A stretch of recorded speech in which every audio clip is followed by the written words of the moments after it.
All right, another motorcycle.com shootout here. 5 bikes, a middleweight mashup. Got 5 different engine configurations, starting down at the lowest CCs, Benelli's TNT 600. 4-cylinder, the only 4-cylinder of the group. Then right here is Suzuki's SV650 V-twin, kind of like a mini Ducati monster, but from Japan. And it's been one of our favorite bikes ever since it's been introduced back in the 90s. Kawasaki Z650 over there, brand new for 2017. It's got a parallel twin motor, kind of like the Yamaha's FZ07 over there, but that has a 270-degree crank. And that's one fantastic motorcycle. We've been raving about that one for a few years since it came out. And then kind of the odd duck here is another V-twin, but it's from Harley Davidson, Harley's Street Rod 750. John went to the press launch for it, and they said, oh yeah, it competes with SV650s and all that kind of stuff. So here it is to add an American flavor. Japan, America, Japan, China via Italy, and another Japan. So got quite an assortment of motorcycles here, and pretty much the common thread is fun at a price that's pretty easy to bite on, around $7 or so. John, tell us about that Street Rod, see how that matches up with these things, does it? What about that Street Rod? It matches up with the other ones, kind of. It's a little bit different, like Harleys are always a little different. But we actually had a pretty nice little ride on some twisty roads up here, and it does pretty good. It's got pretty good ground clearance, at least. Kind of like what I learned at the launch, the ergonomics are a little bit weird on it. I don't know if everybody agrees with me on that. The handlebar could come back a little bit, or the foot pegs, it's not like the other ones, let's put it like that. We'll go into that more later. But the engine seems like it pulls pretty good. It's a XG750 street motor. Yep. Kind of hot rod a little bit. It's supposed to make, I think, like 10 more horsepower or something. We're going to take it to the dyno tomorrow, so we're not exactly sure yet. It's pretty good to ride. It's a little unusual, but it's good.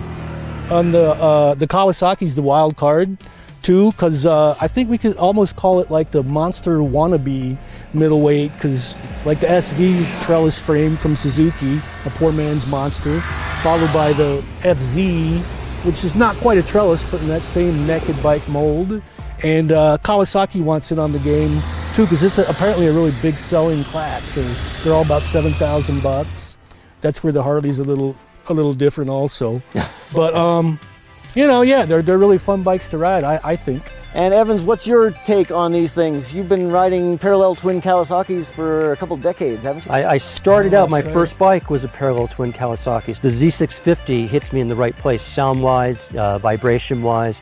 It's got bigger displacement than what I started on, and I am really digging this bike. I think this bike has a great package, and I can't wait to really log some more time and see how it shakes down compared to the others. But right now, it's put a smile on my face with its quick handling and bottom end grunt and a sound that I just really like. Well, I'm standing next to the Benelli, so I'll talk about that.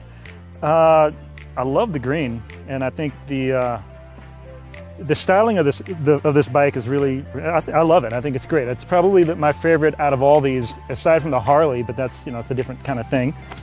Unfortunately, the engine, just coming over here on the freeway, just felt a little, when I think of 600s, I think of screaming 600s on the track, R6s, GX0s that are really just, they pull hard and they wind out hard. I didn't really get that on this bike, but it's still early. I didn't really get that on there. It's got the lowest displacement, so it's going to have the least torque, and I think we can all agree that it feels like it, right? And if we pull over, and there might be a sock stuck in the intake or something, I think we might fall out if we keep going. Well, I will say this: when we were coming up here, I came out of a corner, and I was in second gear. I had the thing pinned just to the stop, down on the tank, and who goes right by me on the Harley? And Tammy, how about you? What have you learned so far on our ride? Well, as someone coming at this from pretty fresh eyes into the sport bike world, I think this is a good displacement level to begin with. So I'm sort of looking at this as someone who is in the market for either a commuter bike or is new to the world would see it. Looking for torque and handling that won't get me into trouble in some of the twisties, as well as something that has enough power to get me to and from work. The Harley, out of everything, early impressions, handles much differently than the other 4 bikes. However, I am having a ton of fun on the SV650, and Cowie's taken a pretty good ride so far. Yeah, so We got a pretty nice crop of competitors here, each of them with a slightly different personality. So we're gonna hop back on the bikes, get on the road, and do some more riding and figure this thing out, find out which one's the best.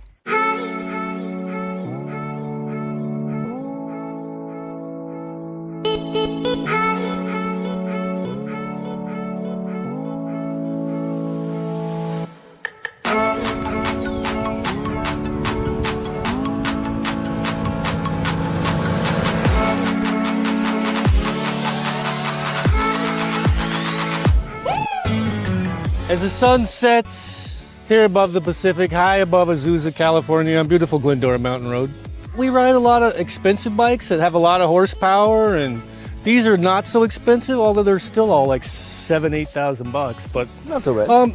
I have a great time riding these little bikes. These are some of my favorite bikes, middleweight naked bikes.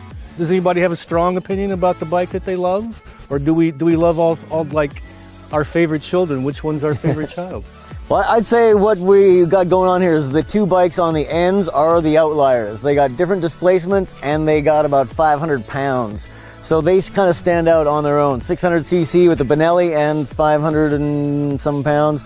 And the Harley is about the same weight, nearabouts, and it's a 750cc, and it's got the odd ergonomics, right? None of us really got along with that. It's got strange ergonomics, but people, in spite of the ergonomics, a couple people were really impressed by it, and they were kind of surprised at how well it works, in spite of the kind of strange ergonomics, which we surmise might be fixable with just a different handlebar that moves the grips back a couple inches. Or intense yoga.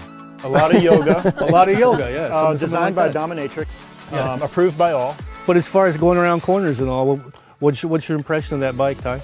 The reason why we're all kind of iffy about the ergonomics of it is because you're literally, it's not really a forward position, but it's not really a mid position.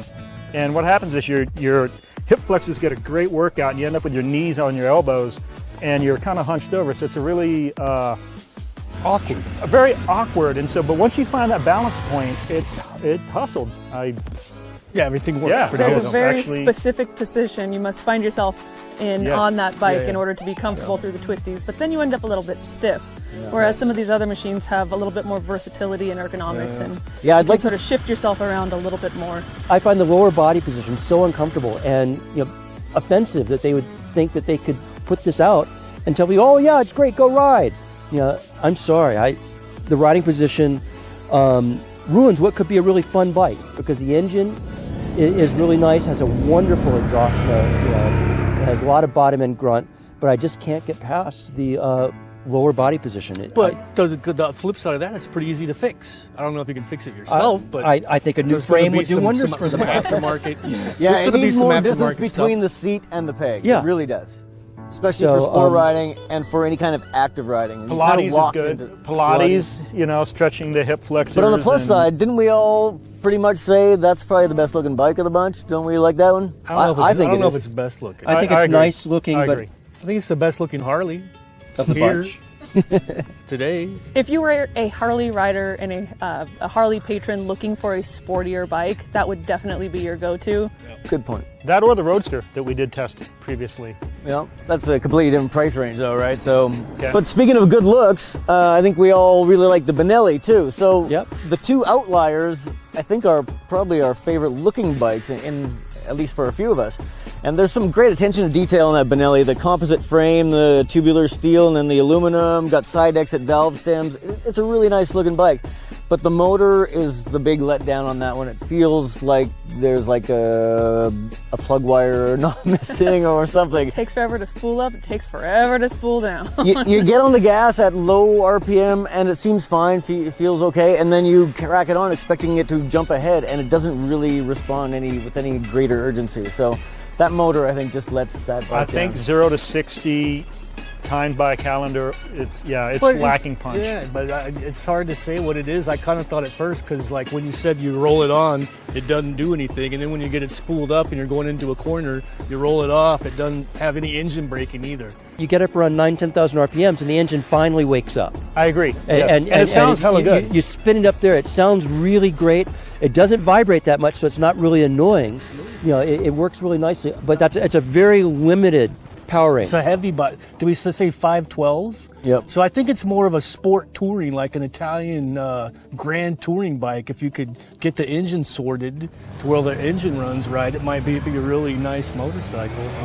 But it's got the underseat exhaust. It's kind of passé, but it still looks cool on that bike. But of the fully realized bikes, they're the three in the middle, right? Yeah, these three. The Japanese three 650s, Japanese twin cylinders. The scorecard's going to be really close because all through the day we're jumping from one bike to the other and go, oh yeah, that one's the best one. Then you hop on another one, it's like, oh no, this one's really good too. And so I bet you we're all going to have different favorites among them. Yeah, I'll tell you my favorite right now. All right. It's the FZ07 engine in the Z650 chassis with the SV650 suspension components.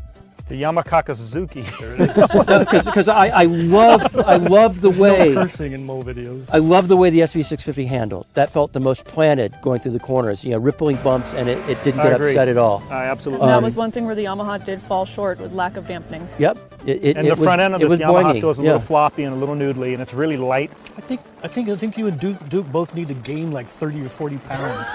Because for me, I really like the FZ07 the best. And it feels planted to me, and it feels like I'm more over the front wheel on the FZ07. And I've been a big fan of that bike for the last, I think it's won the both 700 middleweight comparisons we've done. The FZ we picked over the Suzuki last year. The FZ7's motor is killer, and its agility, I think, is unparalleled. But its plantedness in the corners, I'd put the Z650 and the SV650 ahead of this one. The FZ, I like the way it handles. It's real quick. And I've never had a problem with it, feeling flighty on me at all. I like the way I feel like I'm more over the front wheel. It's personal preference. What I was going to wrap this up with, I don't know if we're ready to wrap yet, but last year the FZ and the SV were so close to each other. It was like this. It was super close. And then we had to go and complicate things by adding the Z650. The Z650 didn't exist last year, but I think this thing is real close to these two. I think it's a three-way battle. They're all really good, and I'd say if it's whichever one you like the looks of. I like the looks of the FZ. I don't. I don't. I just can't get over it. And it's not like it's an ugly bike, but it's not really beautiful either. That's why it's in the eye of the beholder. It is. I think they're all like pretty much almost the same price. They're very within a few $100s of each other. Whichever one you like of these, you could buy it and live happily ever after for a long time. Yeah, to me. I totally agree. If you bought one of these three bikes, I would not hold that against you because they're all that close. So if you got a great dealer near you, or you got a dealer who's willing to cut you a good price on these, that's probably the one you should buy because they are really closely matched, right? Yep, agreed. But when you look at the gloppy welds on that Suzuki and all the hoses hanging off the side, and then you look at this beautiful Yamaha. Look at that. Beautiful plastic. That's the plastic. Plastic.